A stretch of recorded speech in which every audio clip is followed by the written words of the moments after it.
Yes, this is the 200th anniversary, the bicentennial of the state of Illinois, and we've done a variety of spotlights over the last few years. We've done a volunteer spotlight, we've done a business spotlight, we did a veteran spotlight last year. And so in honor and to highlight the history of the state, the region, and our home, Carol Stream, we've devised the historical spotlight. And joining us today, as the mayor said, is Carol Ellermeyer, who is the president of the Carol Stream Historical Society, to tell us a little bit about our own history right here in Carol Stream. Carol, thank you for joining us today. Please step up at the podium. It's always a pleasure to join you. Thank you for inviting me. My name is Carol Ellermeyer, and maybe that's one of the reasons we settled in Carol Stream 43 years ago.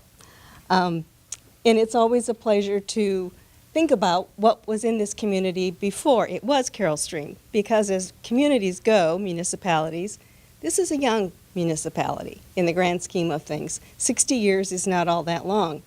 But of course, there is a history that goes beyond those 60 years. The Potawatomi Indians were fond of this territory and actually even had a camping ground, kind of a wayside place that was located between North Avenue and Shawnee Court and west of Gary. This was a popular area at one point in time.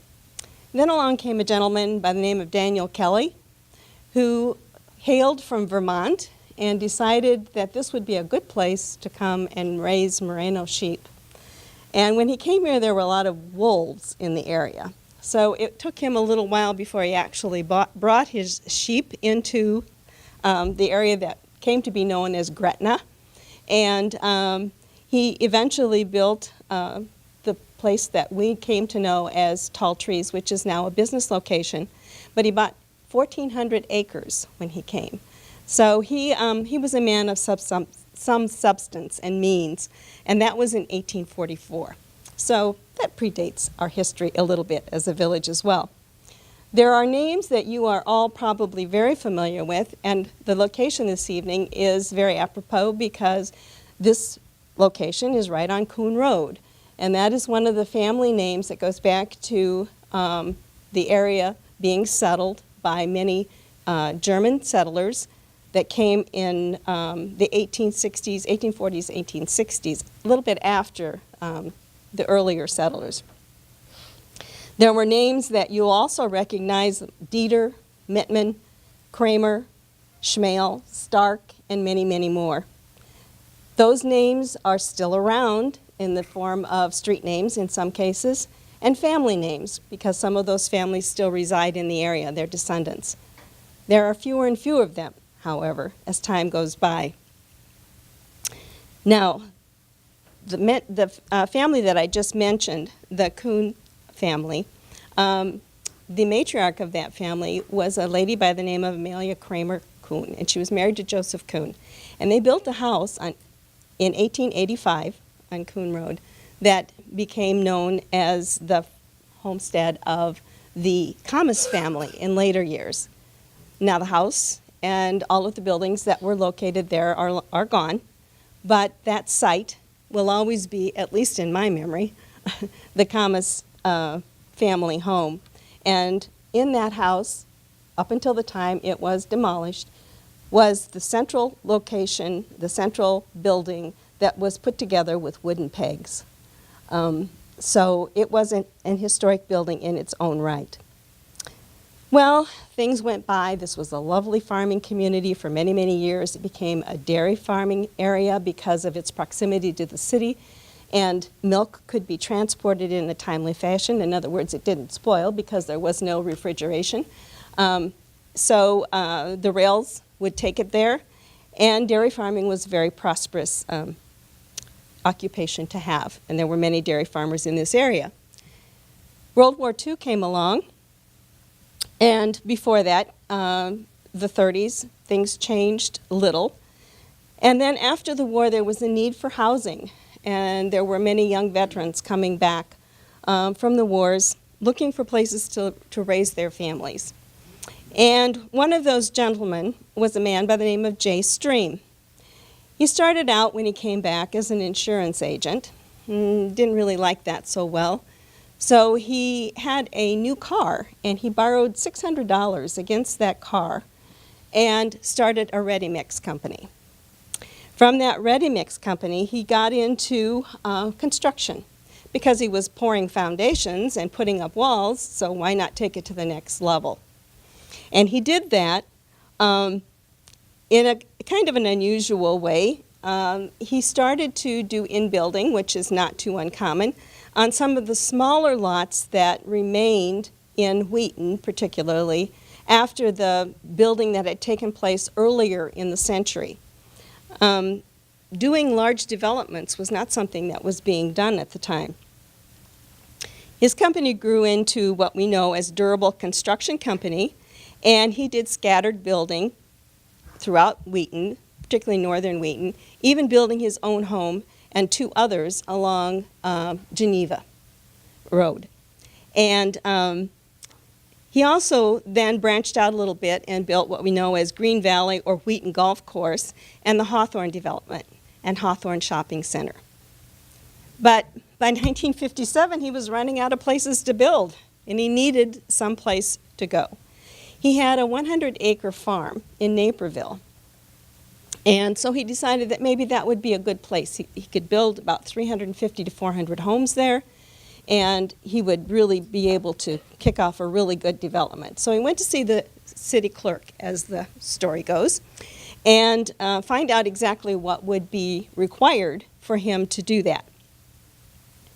Now, this was in 1957, as I mentioned, and post-war practices were beginning to change. Municipalities were requiring developers to provide infrastructure, to put in the sewer systems, to lay down the streets, to put up waterworks, and that had not been the case prior to that time frame, as I understand it. He wasn't too fond of that idea, and he was quizzing the clerk as to, well, what exactly was entailed? What would he need to do? Because all the time he was thinking that these things were going to have to be incorporated into the cost of the homes that he was going to sell. Apparently, the clerk took exception to what he was saying, and in response to his queries said, "Why don't you go build your own town?" Well, Stream was not one to back down from a challenge, apparently, and so he decided that maybe he'd do just that. So he decided to do a search for properties. And one way to do that was with an aerial view, because he was looking for good drainage, a place where road construction would not be a problem, and it was close to other transportation. And in that search, he came up with two locations. One being the Rice Properties Donata Farms on the south side of Wheaton, and the other being north of North Avenue. Now, he had a friend from high school whose name was Harold Nagel. And Harold Nagel owned a farm on the north side of North Avenue. And he decided that maybe one of these two locations would be a good place to build. He didn't get much feedback that was positive from the Rice family, so he went to his friend, Mr. Nagel. Now, Harold Nagel wanted $1,000 an acre for his 120 acres. Stream didn't have that kind of money. So he said, I tell you what, he was a bargainer from the get-go, I think. He said, if you find a place in the Fox River Valley, a farm, that you want to move to, you go ahead and make the move, and I will pay you $1,800 an acre once I start selling homes. So Mr. Nagel took him up, and Stream had his first parcel of land. Now, after that, he decided that he needed some additional land, and there were other pieces of land that abutted that, one of them being the Dr. E.E. Barham land, which was just to the north of that, or west of it, excuse me, and the A.A. Mittman farm. Now, the A.A. Mittman farm was located approximately, the farm site was approximately where Carroll Stream School now sits, and he wanted that area to be where the school was because he said the school should be on a high point so it was visible in the community. Now we also know that that's where he placed the first water tower for Carroll Stream. And that area stood that way from the time it started. And at one point, as some of you will remember, there was even a big neon sign on it that proclaimed Carroll Stream to the world, especially to airliners flying overhead. Now, he was a smart man, and he knew that if he was going to get this municipality underway, he had to incorporate. So, do you know why we are a village instead of a city? Because in 1958, in order to incorporate as a village, you needed 100 residents. To incorporate as a city, you needed 500 residents. On December 1st, 1958, Carroll Stream had 100 residents living in his new homes. On December 2nd, he filed the paperwork to incorporate. Judge Guild approved the paperwork, and on December 27th, a referendum was held. 46 people voted yes, 1 person voted no. And when that vote was canvassed on January 5th, 1959, you know what happened. The Village of Carroll Stream was incorporated. That's our birthday, officially. Now, the homes that Stream came to build, as you know, there were originally 4 model homes on Gable Boulevard. Know where that is? Gable Boulevard is what we know as Blackhawk, right off of Thunderbird, directly to the north off of Gary Avenue. Those 4 model homes launched this village.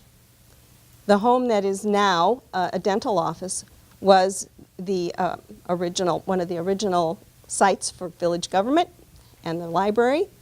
So that is an historic building in and of its own right. Those 4 models ranged in price from $15,300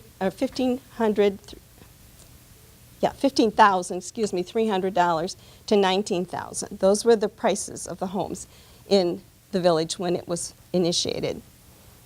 The first family to move in was the Harold Blum family, and they moved in on November 1st, 1958, to a home on Mohawk, what we know as Mohawk.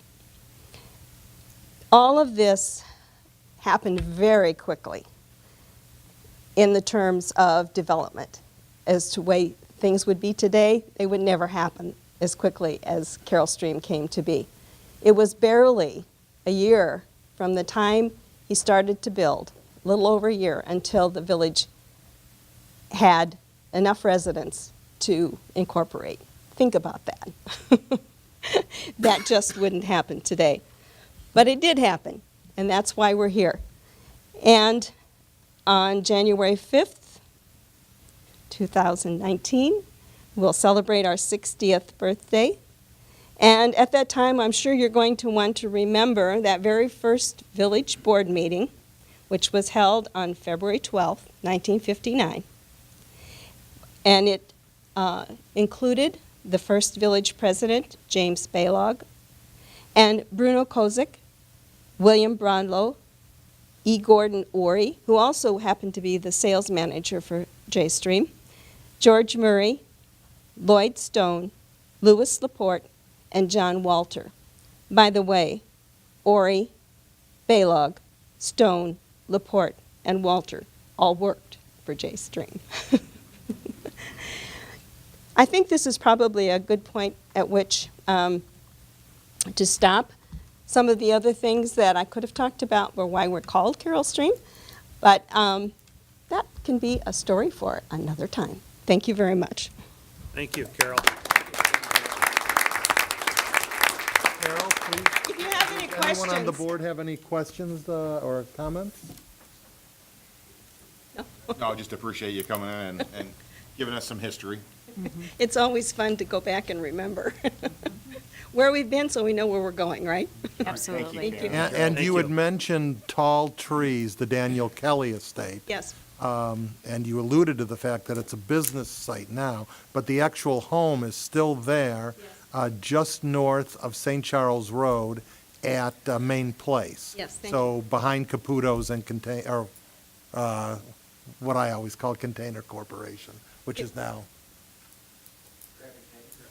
Yes. if you look, if you're on St. Charles Road and you look up the hill, once you pass Ozinka, then you'll see that beautiful house up there. If you've ever wondered what that was Daniel Kelly's home, Tall Trees, built in 1844.